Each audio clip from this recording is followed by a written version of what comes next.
Let me bring this down to earth a bit. We've been talking about truth as something alive, something that grows and carries responsibility.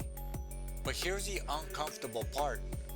Anything alive can be grabbed, frozen, and used. Truth can be weaponized, and it usually doesn't start with bad intentions. It starts with something sincere. You discover an idea that feels solid. It helps you make sense of things. It gives you clarity. Then slowly, without noticing, that clarity becomes comfort, then identity, then something you can't question anymore.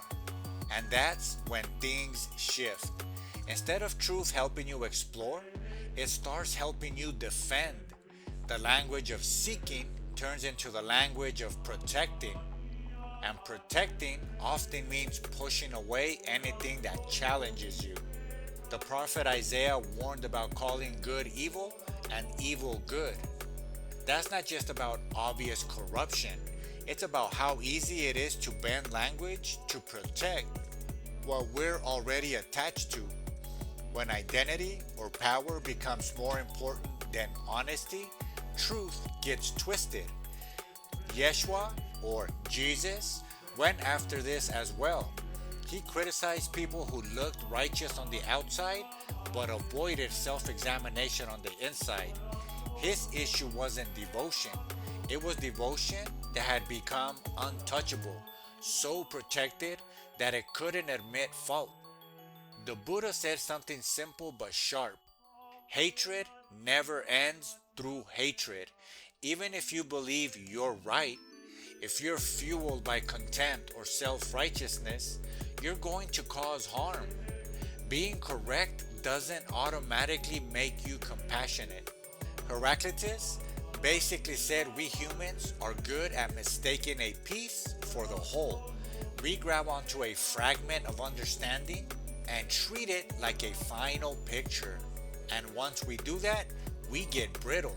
And brittle things tend to break or lash out.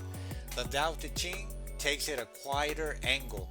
It suggests that when you try to force the world into your version of order, it pushes back. Wisdom doesn't dominate, it harmonizes. If you're using truth to conquer, something's already off balance.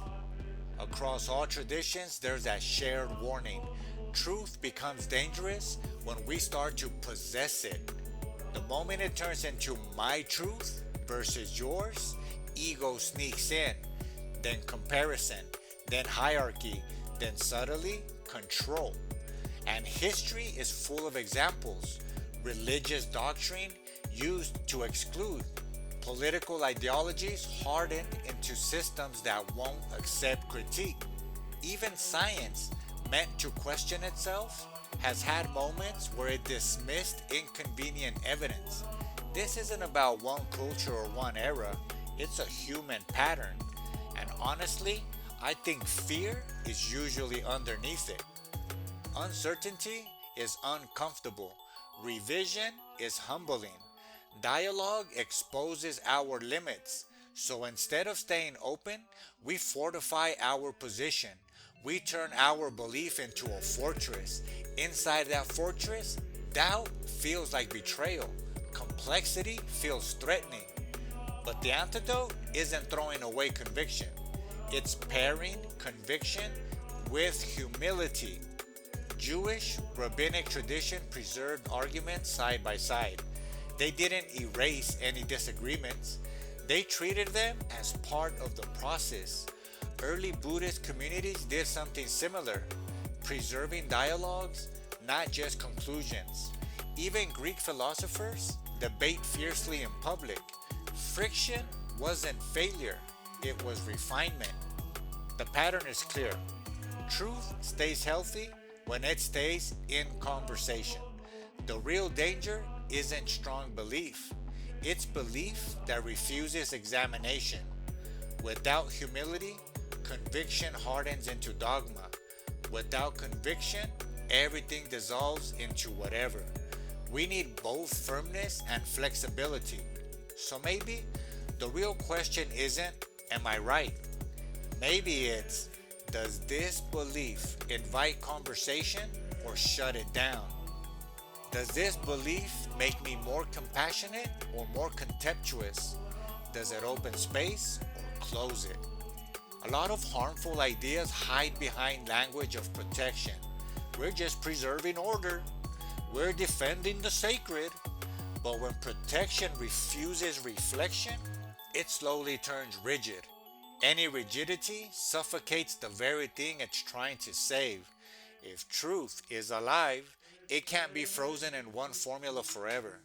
The moment we treat it as finished, we risk turning it into a tool, and tools in insecure hands become weapons. The quiet discipline here is vigilance, not paranoia, just awareness. Noticing when clarity starts hardening, when confidence starts losing compassion, when identity starts mattering more than honesty. Truth doesn't die all at once, it stiffens. And the way we keep it alive isn't by abandoning conviction. It's by holding it with enough humility that it can still breathe. Because the moment truth becomes a weapon in our hands, it stops being truth. We're serving. It becomes something we're using.